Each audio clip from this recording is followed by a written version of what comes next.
नमस्कार दोस्तों, crime files के आज के इस एपिसोड में आप सभी का बहुत बहुत स्वागत है। मैं हूं आपके साथ वैभव मिश्रा। तारीख 23 जुलाई सुबह 9:07 पर गाजियाबाद की पुलिस के पास डायल 112 पर एक कॉल आता है और वो कॉल पुलिस को परेशान करने के लिए काफी था, क्योंकि 9:07 पर पुलिस को जो फोन आता है, इस फोन में पुलिस को यह जानकारी दी जाती है कि गाजियाबाद के काजीपुरा इलाके में एक युवती का शव पड़ा हुआ है, जिसके शरीर पर कई चोट के निशान हैं और गले पर ब्लेड से काटे हुए जाने के निशान हैं। गाजियाबाद की पुलिस की टीम वहां पर पहुंचती है और उस खेत से युवती के शव को बरामद किया जाता है और बरामद किए जाने के बाद अब सबसे महत्वपूर्ण यह था इस युवती की शिनाख्त करना कि युवती आखिर है कौन। दरअसल जिस बॉडी को पुलिस बरामद करती है, उस बॉडी के गर्दन पर धारदार हथियार से कई बार काटे जाने के निशान थे और शरीर पर कुछ चोट के निशान थे, जिसके चलते पुलिस को यह तो बिल्कुल विश्वास हो गया था कि इस युवती की हत्या बहुत निर्ममता से की गई है। पुलिस को रेप को लेकर शक था, जिसके चलते बॉडी को पोस्टमार्टम के लिए भेजा गया, मेडिकल चेकअप के लिए भेजा गया, लेकिन मेडिकल चेकअप में रेप जैसी किसी भी तरह की बात की पुष्टि नहीं हुई। सिर्फ और सिर्फ हत्या की सबसे महत्वपूर्ण कड़ी यह बताया गया कि बहुत ज्यादा खून बहने से इस युवती की मौत हुई है और इसके गले पर कई बार धारदार हथियार से वार किया गया है। गाजियाबाद पुलिस इस पोस्टमार्टम रिपोर्ट और इस छानबीन के जरिए यह तो समझ चुकी थी कि इस युवती के साथ रेप नहीं हुआ है, सिर्फ और सिर्फ इस खेत में लाकर इसका मर्डर किया गया है। जिसके बाद पुलिस के लिए अब मुश्किलें बहुत ज्यादा थी कि इस युवती की शिनाख्त कैसे करे और किसने इस युवती की हत्या की है, इस हत्यारे तक आखिर कैसे पहुंचा जाए।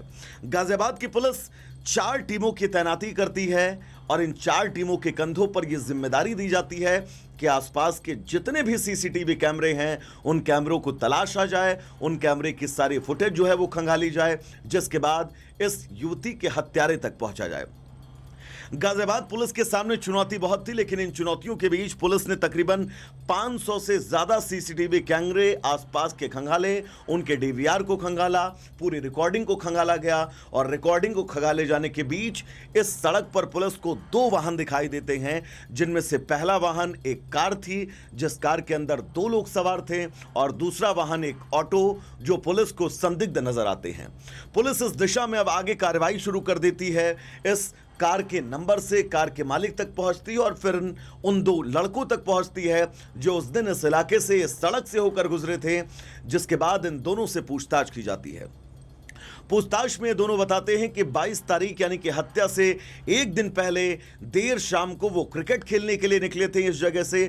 पुलिस इसकी पुष्टि करती है और उसके बाद इन दोनों को वहां से जाने देती है। अब बारी थी उस ऑटो की, जो ऑटो देर शाम उस इलाके से गुजरा था।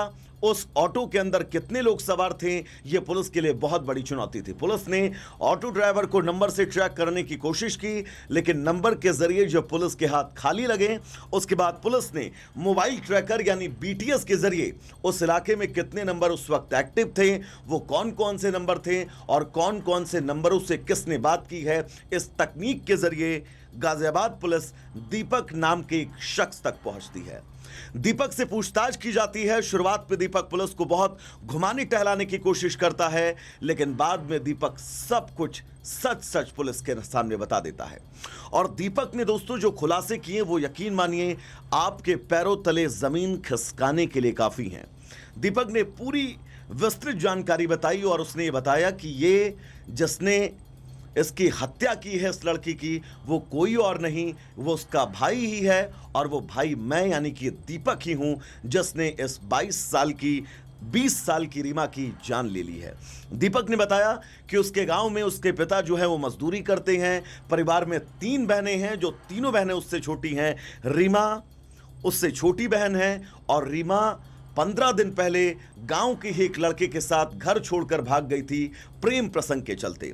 घर वालों ने काफी तलाश की और काफी तलाश के बाद रीमा की बरामदगी हुई। रीमा वापस अपने गांव पर घर आई और गांव में घर पर आने के बाद रीमा को लेकर उसका ये भाई दीपक लगातार रीमा को यह कहता था कि तुमने घर परिवार वालों की सिर्फ और सिर्फ बदनामी कराई है और मैं ये चाहूंगा कि आज के बाद तुम उस लड़के से बात करना बंद कर दो।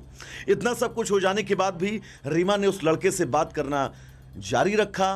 रीमा का यह भी दीपक से कहना था कि वो उस लड़के को नहीं छोड़ सकती है जिस लड़के के साथ वो भागी थी, और जबकि दीपक का यह कहना था कि तुमने परिवार की, अपने माता पिता के साथ साथ अपनी 2 बहनों की भी इज्जत जो है वो पूरे समाज में दांव पर लगाई है और तुम्हें इसका पछतावा भी नहीं है।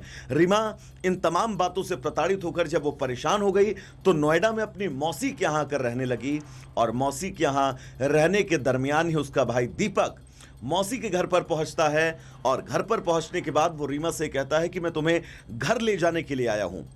रीमा को यह लगता है कि उसका भाई दीपक वाकई उसे घर ले जाने के लिए आया है।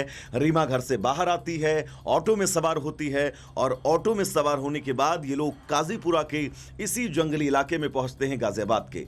आपको अगर मैं इस इलाके की बात करूं तो इलाका बहुत घनी आबादी वाला नहीं है, बहुत दूर दूर पर यहाँ पर घर बने हुए हैं, और जिस सड़क पर इस ऑटो को ट्रैक किया गया वो सड़क भी लगभग सन्नाटे में रहती है। उस सड़क पर आने जाने वाले लोगों की संख्या बहुत कम रहती है, और दीपक ने इस जगह की पहले से रेकी की थी, और उसको ये पता था कि अगर वो यहाँ पर हत्या करेगा तो बहुत आसानी से अपनी बहन यानी रीमा को मौत के घाट उतार सकता है।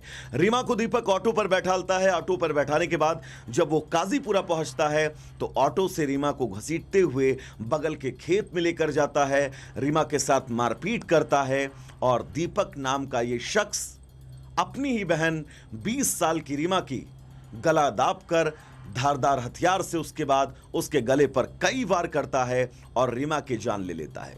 रीमा का शव खून से पूरी तरह से लथपथ था। इन तमाम बातों से अनजान दीपक रीमा के शव को छोड़कर वहां से फरार हो जाता है, और सिर्फ फरार नहीं होता है, रीमा की हत्या करने के बाद, अपनी ही बहन का मर्डर करने के बाद वो सीधा ब्रिजघाट यानी गढ़मुक्तेश्वर गढ़गंगा जाता है। वहां पर बाकायदा वो मुंडन करवाता है। मुंडन करवाने के बाद पिंडदान करता है, और पिंडदान किए जाने के पीछे की वजह पुलिस को उसने ये बताई कि उसकी बहन रीमा ने परिवार का नाम खराब किया है, गांव में परिवार की बदनामी करवाई है, और इसी से आहत होकर उसने न सिर्फ रीमा की हत्या की बल्कि ब्रिजघाट जाकर खुद का सर मुड़वाया, और सर मुड़वाने के साथ ही रीमा का पिंडदान कर दिया। यानी कि मानसिक तौर पर अब वो ये मान चुका था कि रीमा इस दुनिया में अब नहीं है। तो फिलहाल आपको बता दें कि ब्रिजघाट पर मुंडन की इस कहानी के बीच पुलिस को यह शक हुआ। तब पुलिस ने पूछा कि रीमा तुम्हारे कहने पर मौसी के घर से नीचे क्यों आ गई। तब वो ये बात बताता है पुलिस को कि रीमा को मैंने बताया कि तुमको घर चलना है, और घर पर चलकर उस लड़के से शादी की बात या फिर आगे तुम्हारे भविष्य की बात हम करेंगे, जिसके चलते रीमा अपने भाई दीपक की बातों में आ जाती है। मौसी के घर से नीचे उतरती है। ऑटो में सवार होकर जब वो उस रास्ते से गुजरती है तब रीमा को भी यह विश्वास नहीं था कि उसका ही भाई दीपक उसकी जान ले लेगा इतनी निर्ममता के साथ। फिलहाल पुलिस ने मुख्य आरोपी दीपक को गिरफ्तार कर लिया है। दीपक से अब आगे की पूछताछ की जा रही है, लेकिन इस पूछताछ के बीच सबसे अहम यह है कि इस हत्याकांड ने गाजियाबाद समेत आसपास के इलाकों के लोगों को परेशान कर दिया कि आखिर कैसे, कारण कोई भी हो, एक भाई अपनी बहन की इतनी निर्ममता से हत्या कर देता है। तो आज क्राइम फाइल्स की कहानी में बस इतना ही। क्राइम फाइल्स में लगातार हम आपको तमाम क्राइम की इन कहानियों से अपडेट करते रहेंगे। आज के लिए मुझे दीजिएगा इजाजत। नमस्कार।